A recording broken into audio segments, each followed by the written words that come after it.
Hello, beautiful friends. I always have to stop the music, otherwise YouTube does not allow me to upload music of others. And so here we are today, learning even more so how to create. Now, this is all very appropriate to what is happening in the ethers. So whatever the energy is calling for, we are always doing it. And so we are always responding to, as Patricia calls it, the need of the hour. So the need of the hour is to remember who we are. And to remember who we are, we have to go really deep down into the divine self. And so I'll explain a little bit of what I've learned from Divine Mother. For me, that's the best teacher of creation, of course, since she is the one who loves creating so much. If anyone loves to create, it's Divine Mother. And so I want to say, I also saw David's a request for healing for his father, of course, absolutely. We are the miracle makers in this world, and it is our design to actually thrive. And so that's part of our creation mystery, to learn how to thrive again. And I want to say, the mind can be very conditioned to think of certain things as bad. But when we liberate the mind to become again the divine mind, there is no bad within the divine mind. There is only power, and the power is above all because this is the power of the divine self. And so I've seen amazing miracles happen all the time, even though, we would put labels on things and say, this is like this, we can't change it. We can change everything, absolutely everything. It's all about divine confidence.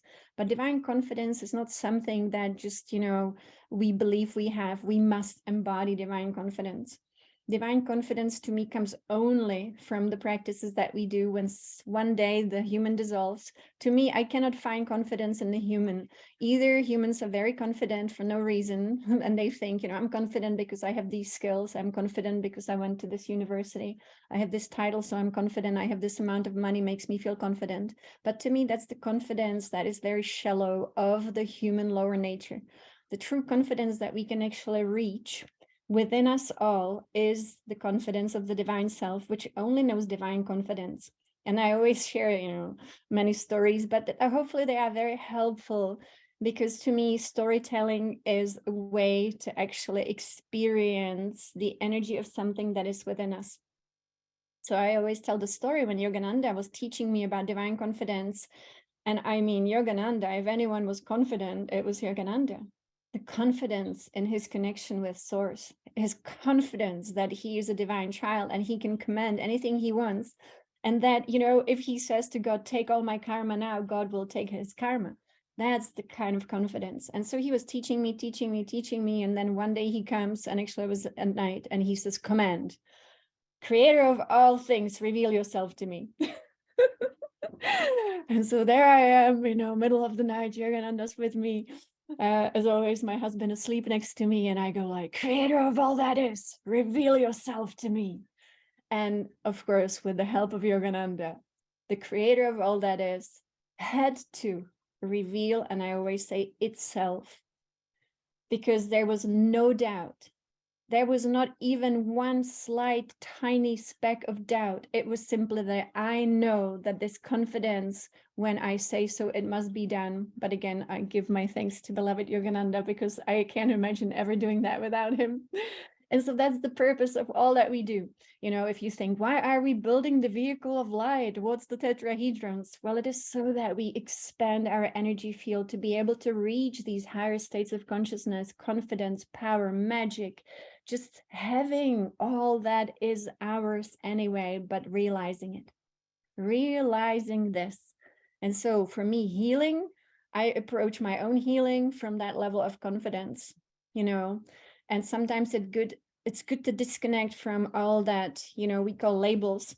And I don't know if it was Yogananda, but he was the one who said, like, welcome all conditions with curiosity, instead of, like, whoa, like I now have this diagnosis. Welcome it with, and of course, it's not easy, but it's possible. Say, okay, so I'm dealing with this. Interesting. That's very interesting. But just the lightness that we approach it with is part of the magic. We are in a dream, by the way, as you know, and this dream is not always easy to understand, but we are all dreaming. So I personally don't like any diagnoses on myself. I just go through my life and I allow my body to take care of things. Sometimes it feels like it's, going through processes, but just having that divine trust that when you connect to your divine self, it's going to be a flow. And so, yes, absolutely. Encouraging everyone, to connect to the divine self and seek healing within the divine self for all that we are. And of course, the body elemental. The power is within us. The power is so magical. I actually met incredibly magical people in my life, and some of them were part of religion. Some of them were what we would call, different movements of spirituality. Some didn't even belong to any what you would call spirituality or religions. And I met some people who had the power to simply connect with the divine and then transmit that energy to the physical body and experience instantaneous healing, even to like a person had a dislocated shoulder and this beautiful divine healer would connect to source, transmit divine energy to the shoulder, and the shoulder simply popped back in. So that's what I believe is within us all, but the key is to be connecting to source itself, to what you call Godhead itself, And so let's talk about creation. And then I have it's 11:11 here, which is cool. And so we are going to listen to like a few minutes of an amazing near-death experience once again. And yesterday in the afternoon on our 5 p.m. call, we recorded a little bit about the rainbow body and what it is and how it is unfolding. So I'll post that on YouTube as well. All this hopefully is very useful and changes how we approach life. So creation, how do we create? Well, number one, it's really important to remember that this is a dream reality and that we all are dreaming and that we forgot that we are dreaming. If you take dreamers who forget that they are in a dream, then what happens? To me, they become trapped by their own forgetting. So you can call it amnesia, collective amnesia. Conscious beings are aware of the dream, and so they play within it, and they play with love, they play with consciousness, and they take the amazing opportunity that the dream actually gives them. So we take in life force, it's coming in, what are we going to do with it? Oh, it's coming into the body, it's coming into the heart. What does it want to become? This is what I'm going to give birth to. If we can remember to create from that level, we're going to create beautiful, beautiful heaven on earth. But we have to remember that's what we are doing. Without remembering, we are unconscious and we are just unconsciously creating our realities without actually paying specific attention to the outcome. And yet we all live in the same reality, which has cause and effect. Now, the cause is always something internal within us. We are the cause of what will become our life. The cause is very complex, he would say, because obviously we are complex energy systems. And very often when you look at a human being, the energy system is completely, kind of random stuff. And it has random energies, nothing really organized, or you would say, intentionally constructed. But when we work with our light body, when we work with our tetrahedrons, we are bringing conscious architecture into our light body. That's an amazing thing to do. We are organizing our energy field. When we clean up the human lower self, we also are bringing organization in. Now, I have entered many different realities, and I have to tell you, the higher you go, the more organization of energy is required. And that makes sense, doesn't it? Because we don't want any randomness that could be unconscious in higher realms. We do want experimentation, though. Experimentation means we are also fully open to creation, yes? But what about if all of us right here, right now, became completely organized in our energy field, and we could trust that whatever we come up with in terms of creation will be coming from this amazing level of consciousness? Then all would be well, wouldn't it? If all of us could be organized energetically, if we had all the cleanness that it requires, then This world would be so perfect. All of us would be constantly thinking, feeling something that's beautiful. We are beautifying life. We are bringing heaven to earth. And all of us could get spontaneous, because spontaneity is the energy of the mother. It is this spontaneous inspiration. But that doesn't happen just yet. And so in higher realms, we are able to enter higher realms when our energy field is super organized, when it is clear to the beings who reside in these higher realms that when they see you, they never see your face, your arms, your legs, your whatever. They see your organization of energy. So then I always say, when you go to these higher realms, number one, they want to see you as you are in your energy field, in your light body, to see what colors, what shape, what geometries you have within you. And then that means, can you be let in? Can you be part of that reality, even if it's just for one night, and be one with them in that amazing conscious co-creation, experimentation, expansion, and beautification? If a person has incomplete, kind of random stuff all around them, well, it would be silly to allow any being like that to enter your reality, because you don't want a messy reality, do you? Isn't that amazing? It's so simple. And so here we are. Number one, we are becoming so beautifully organized by allowing the lower human self to dissolve more and more and more with all the mess, which is, I would assume, for all of us, something that is in the mental body, number one, emotional body, etheric body, and that we bring up our consciousness to be lifted to these higher realms of love, love, love, love, always love, also wisdom and light. And then we actually become the architects, number one, of our own light bodies, vehicles of light, of our amazing energy field. It becomes our temple, and not just the physical temple. To me, that's not as important as what is around us. What temple are we within? So one night I'm traveling out of body, and it's hit and miss for me, because the superconscious self knows exactly what to do. So I cannot say that I, as my human self, have control, but I, as my superconscious self, have definitely incredible intentions. And so my superconscious self takes me to parallel realities that are here on planet Earth with other humans, but simply we do have like membranes between these realities. So that's why we don't exactly always experience all parallel realities. I know some of you already visited parallel realities, so there are simply slightly different options.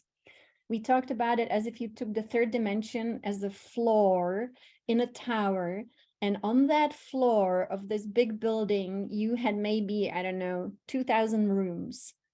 And then you go from one room to the other, and one room is where you focus. This is exactly here and now, but you also have the ability to visit the other rooms all around, and you can encounter humans in these parallel realities.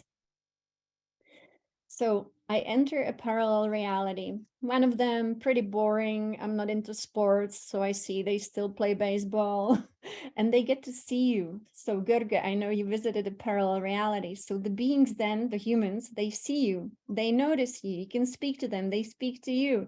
You become part of their reality. You are a visitor in their reality, but because you look human, you look totally like them. Yes. So cool. And so I'm in this parallel reality, the families watching their kids play baseball. I'm so bored. So I start chanting Om. So as soon as you start chanting Om, you will be teleported, kind of whatever you want to call it, to another location and hopefully in another reality. So I was hoping for a higher kind of reality. But again, my Om only took me to another parallel reality. And this was a really funny one. And why I'm sharing it, you've heard this before, but it's really cool because I ended up in someone's kitchen. So this guy is making dinner and he looks at me, and of course, yeah. So I ended up in someone's kitchen, And this guy was making dinner, and I clearly could tell, I'm in someone's house and he has a family, it's a dad, he's got kids, he's making dinner. And he just looked at me and he asked a very important question. And when you ask that important question, it actually awakens everyone in that dream reality who asked the question. He looked at me and he said, "Are we dreaming?" And I said, "Yes." This is the keyword. Keyword. This is almost like a magical thing. When you can wake up from the dream, which is our life, but it's like waking up, when, let's say you have a nightmare and you wake up, how do you do that? That the same energy is required to wake up from this dream if you want to see through it. So I'm telling the guy, yes. And as soon as we realized the truth of what it means, we were giving incredible amount of information about this dream. And as soon as you know that you are dreaming, you realize that we all are dreaming, but we forgot. And again, when we forget we are dreaming, we become kind of like, you would almost say sometimes, victims of our own dreaming. The key is to wake up. But when we wake up from a dream, Divine Mother always says, we wake up from a dream within a dream, just like in the movie Inception. Very confusing movie, but that's how it is. There are dreams within dreams. Now, if a being realizes that they are a dreamer, like in a lucid dream, wonderful example, then you know that you can actually change reality if you realize that you are a dreamer. And that's what we want to do here. We want to realize that we are always going to be dreamers. To me, even the higher realms, they are dreaming too, but they just know how to do it. They do it beautifully. They do it beautifully. We want to do it beautifully too. And so what does it mean to be a dreamer who is awake? That's exactly what it is. To be an awake dreamer. That is the gift we have. We are here in this world, as you know, from the beginning of all ages, to learn about cause and effect. Cause and effect. You are the cause, I am the cause, and the effect is always on the canvas of the movie theater that we are in. There is bigger picture. And we need to understand that this is an amazing opportunity to actually be the purest, greatest cause to see an amazing effect. And so we are here experimenting with the dream time, to be conscious of our dreaming and to know how to do it. And so when you look at life, then you are not looking at something that is given. It is not given. Conditions are not given. Usually there is enough power within us to create a change, to not be determined by what is on the outside.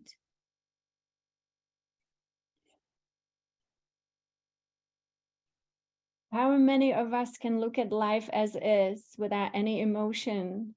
Because that is the temptation here.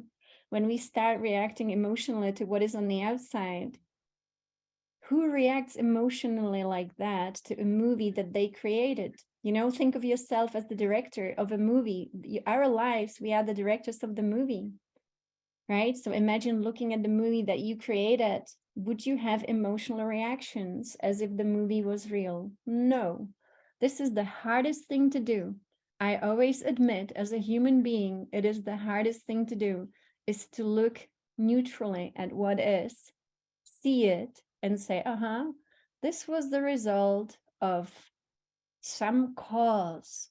This is the effect. We are learning here about cause and effect, and to see what leads to what. Now, Divine Mother told me one day a really fun exercise to do every morning. She said, when you wake up in the morning, surround yourself with energetic flowers. Put flowers into your field. Make your thoughts beautiful flowers. And, she works through nature, so she always recommends things that we know of nature. What happens if all your thoughts are like flowers? What effect will that have? Yeah. I even bought a beautiful painting of just flowers. Normally I don't buy paintings of flowers, but upon her recommendation, I bought this beautiful flower painting, put it in the bathroom on the wall, you know, next to the sink. And the first thing you see in the morning is a field of flowers. Reminder, surround yourself with flowers. And so when our thoughts are like flowers, then our reality has to be like the field of flowers, right? This is a very simplified way of creation. We have to go deeper, deeper within it. But today we also have meditation. I wanted to show you an amazing near-death experience. And again, you know, I like studying the near-death experiences because they show us a little bit of what we share here, this multidimensional reality. So I found one this morning, just came, you know, on the YouTube newsfeed, but it's a engineer archaeologist, I believe she is. And she was in the army and she was sent to Iraq, and there was an explosion in the truck where she was in it. And then she is having a near-death experience. She goes to what you would call the company of heaven. And then she comes back to the truck with some of the beings that are guiding her. And they are choosing her injury. And they are having so much fun with it. And I thought, wow, you know, when you think about the conditions we choose in this lifetime, to hear how we choose it with so much laughter and say, hey, I don't want to have a leg. How about we cut off the arm? How about some brain injury? And they're all laughing like, yeah, let's see what that would do. So imagine the lightness of the dreamer on the other side, choosing conditions that we would call tragic, right? Isn't that incredible? And so this will show us a little bit about how this dream is also not all free will, and that we choose our character also from a different perspective. And then we are here playing the character, understanding the choices that we made on the other side. Very interesting. So I'll switch the screens here. Yeah, exactly. We chose quite a bit here, by the way. And so I'll just fast forward it to where she is coming with the beings to her body, and they are having so much fun choosing the amount of injuries that she should have, by the way. I open the door and yeah, I got right. first. So I'm going to humans. say from the so I'm going to say from the deep rest environment, I blinked to the healing environment, which is where I could see it's like I had like a 45-degree angle down. I was hovering above the whole desert scene with the blown up truck and us inside the truck. And I was kind of doing the equivalent of waving a hand, and I would set different injuries in my body. And then I would see, and in one instant, I would see my whole life as it would happen if I had that injury. So I would wave my hand and I would make the hole in my head bigger and give myself some brain damage, and then see a flash of how the rest of my life would go. I was with two other beings, and we thought from that perspective that this was hilarious. We just thought this was so funny. I mean, we'd chop off my arm and then watch me, my right arm, and then watch me try to figure out how to write and do everything the rest of my life with my left hand. And oh my God, we were laughing so hard. It was really, really funny, because from that perspective, it's understood that in essence, we're playing roles. right. And from our perspective, we put everything in the context of one lifetime: birth, growth, maturity, age, death. And in that context, having to do without an arm for 40 years sounds like a long time and could be really difficult. But from that perspective, from the out-of-body perspective, my context was much, much bigger. So that 40 years is like, it's only 40 years. Let's see what happens. Let's do it. You know, in the same way that an actor might say, oh my God, let's play that villain. When will I ever get another chance to play a villain? You know, or, oh yes, let me play that. Let me play that person who's in a wheelchair. Let me see what that's like, what that feels like. So it sounds like, and I use this analogy all the time, it's the video game analogy where you're playing a player and you go through a level, which is life, and that's pretty much it. Isn't that amazing? Reminds you also of Yogananda, what he said about this life. All playing characters here with some free will. But isn't that amazing, right? Yeah, laughing and brain injury. And, she actually chose quite a bit of injuries as they went through that. And so absolutely incredible. And this gives us the divine confidence in some power within us to connect with the divine self and to understand our choices and maybe also make new choices if that's what we desire. And so today our meditation once again is expanding us. So I went to one reality one day. It was a very, very beautiful reality. It was all incredibly mystical beings. They were also, you would say, in human bodies, but they are actually not a parallel reality. They are a higher reality, also very humanoid beings. And all of them were dedicated to just prayer, to meditation, to being also one with the earth, because we can have higher realities here on planet Earth. And when I was about to enter this reality, this being beautiful woman, she was like you would call it a nun. She was wearing this brown kind of robe, and she had like piercing blue eyes. She was whatever, she was incredibly angelic. And she just said, "Let me check your light body before you enter." And so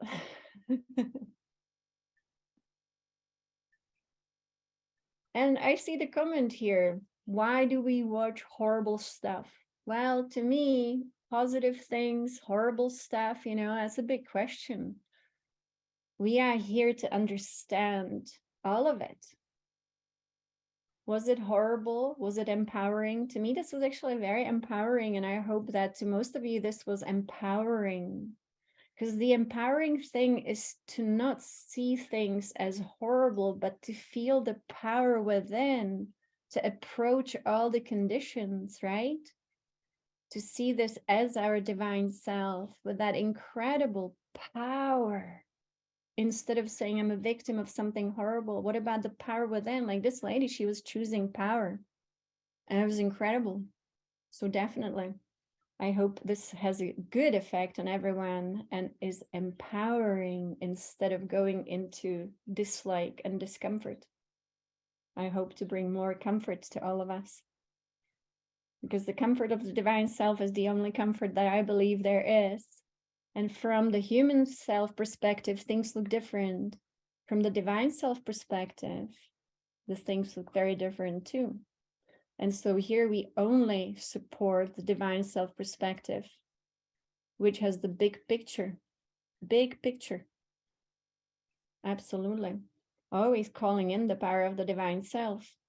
Yeah, and the transmutation of things. Absolutely. Okay. And so within these realities, they always examine our light body. They always release, yes. And the thing is that the Christ self, which we all are here to embody, has zero fear and cannot be shaken by this reality. The Christ self, as I know it to be, is unshakable. Unshakable. When we call something temptation, it is the temptation of being shaken by a reality. Whereas the unshakable approach is what the Christ self does. Always the master who manipulates reality if needed to be through consciousness. So that's what we are learning to do here. Number one, always seek the power within. Not in the human self, though. I've never found that power in the limited human self. Yes, some of it, maybe, like there's something in it. But if we connect through the pillar of light to the divine self, that's the real power here, and then let it move through you. It rewires the brain to think differently also.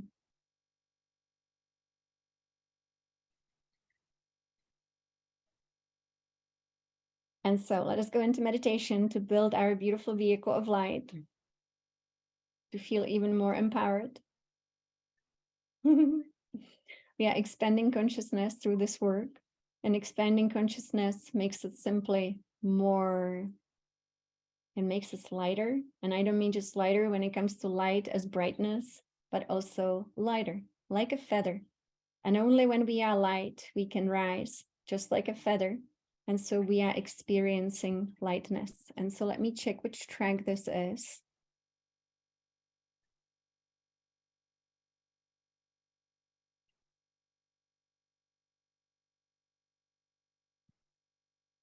Sorry, I have to get to my albums.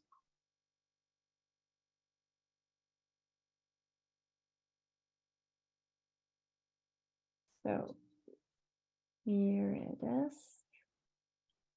And today, The following audio course is we are doing journey number 9. And it's 24 minutes.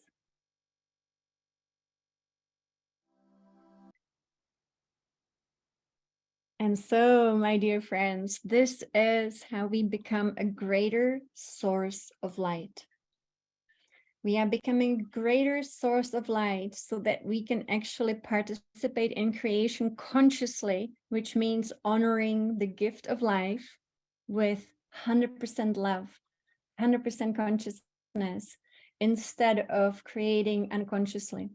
So the art of creation, let's quickly review what the art of creation is. Number 1, to realize that we all are dreamers and that the power is within, always within. We live in a difficult world because so much of this world, and I mean world, the human lives, the conditions, has been created through past unconsciousness, and unconsciousness is still within, let's say the vast majority of human beings. So it's still happening, right? It's still happening. And we have the power to actually step fully into the consciousness. I say, imagine someone like Yogananda, if you feel drawn to Yogananda. If Yogananda had unconsciousness within him, I don't think so. I think he was a master of himself, as he always said, master of himself. And so he took 100% of divine gift to create 100% of beautification of consciousness. It came in as love. It went out as love, nothing else, no room for anything else. And so this is our destiny, to fully embody this amazing consciousness where 100% of that light love that comes in goes out as 100%, and even more actually, because we give to it then our own signature, right? So it is still process of transformation, Process of transformation means letting go of unconsciousness, stepping into more and more and more consciousness. That's all it means. And consciousness is always love. The more loving we are, it also means to be unaffected by what is on the screen in front of us and realizing what it is. I highly recommend seeing everything as a screen in front of you, and you have the remote control. The remote control allows you to pause what's happening on the outside by pausing on the inside. When we pause on the inside, we can look at the screen and say, aha, cause and effect, cause and effect. And some people don't understand cause and effect because sometimes the cause is a very old cause. Sometimes the cause was set into motion in past lives, in other dimensions. This is a big game. This is a big game. As Uncle Jesus said in the Bible, didn't he? What did he say? In my Father's house are many mansions. In creation are many realities, many. And so when we play with our own tetrahedrons, we're going to be taking it to the next level.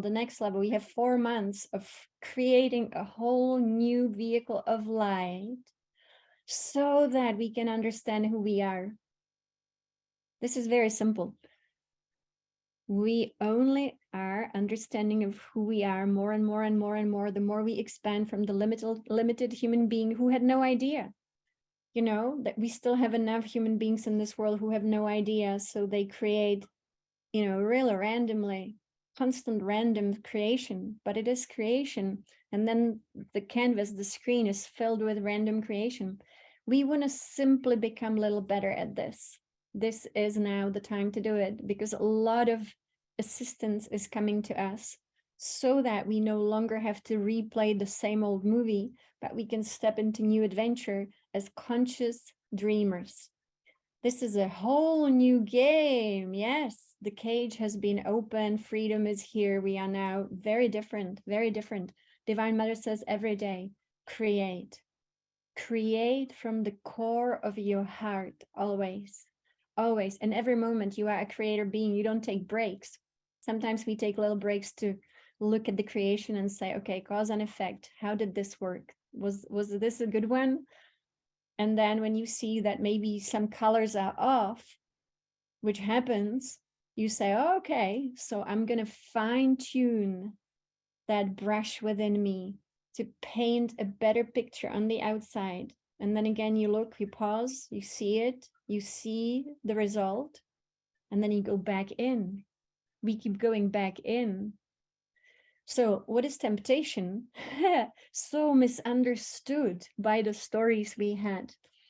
Temptation is when we look at the movie on the outside and we react to it as if it was real. That is what temptation is.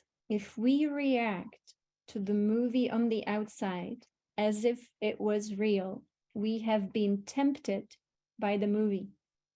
Whether it is anything, the typical words we have from temptation are so limiting, right? That's just one thing. But if you can see the movie constantly as a movie and you are the artist and you are like, hang on a second, divine self, let me connect to you. What I see here is maybe a little out of balance. We often see things out of balance on the outside, whether it is within our own personal life, and maybe our personal lives already have been mastered. You've mastered your personal life, absolutely within all of us to do that. But then we start looking at the collective, of course, and then we go, oh, I think this collective could do with a little bit of this, a little bit of that, a little bit of this, all the good things, right? Yes, nothing can threaten us, and yet it seems like it, of course. You know, everyone who went through near-death experience, out-of-body experience knows it only gets bigger and better, but we are here focusing to do something, to learn about cause and effect in a material world. How wonderful is that? But not to be determined by the artwork that we have created. Divine Mother always says it's artwork. You're looking at your art. Is it an ugly picture that you created? I created? If it is, no worries. Let's go back in, get a better brush, get a better color, and repaint, you know? It's always possible. So this is the art of creation. Now, sometimes there is a lot of sickness around us, right? And we have accumulated a lot of stuff, meaning mental body, emotional body, fear, worry, anxiety, who knows what. And then we first need to work through that to be clean and clear, which we all can more than ever. A little bit of violet flame, a little bit of the living fire of God. You know, I do it every morning. I know many of you join me too. Every single morning, first thing in the morning, you know, do some practices to clear and clean, step into the violet flame, you know, light a candle, burn the cloak of humanness. It's a great way to live. And it only gets bitter, not bitter, sorry. It only gets better. It only gets better. And when it gets better, then it gets even better. So, you know, the lighter you become, the better it gets. And so here we are, once again, creator beings. If we just follow the process, purification, center in the heart, look at the screen, pause it, put everything on pause, give rise to a loving desire to create something beautiful, and then engage the higher mind who has the architecture, and then simply become magnetic to the outcome. Magnetic to the outcome. That means I am in love with life. I am in love with life. The potential is immense. We are just tapping into it. that is how it gets done. And so here we are expanding into more. And so we will repeat at 5 p.m. And then tomorrow is Saturday for us here. So it's going to be again 11 a.m. I believe. Let me just quickly check. I believe 11 a.m. and 5 p.m. tomorrow. So thank you so much and so much love.